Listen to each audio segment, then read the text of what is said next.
Maxim 57. The meekness of the camel is known to be such that if a child takes hold of its bridle and goes 100 farsakhs, it will not refuse to follow.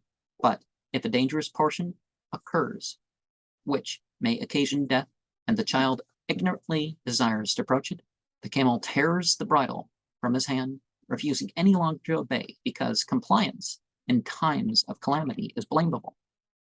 It is also said that by complacence an enemy will not become a friend, but that his greed will only be augmented. To him who is kind to thee be dust at his feet. But if he opposes thee, fill his 2 eyes with dust. Speak not kindly or gently to an ill-humored fellow, because a soft file cannot clean off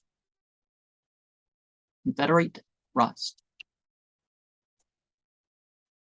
And you think you can deal with the impact of things, but it piles off. It piles up, and the effects, if you put things off, the effects can be too much for you to come back and deal with later.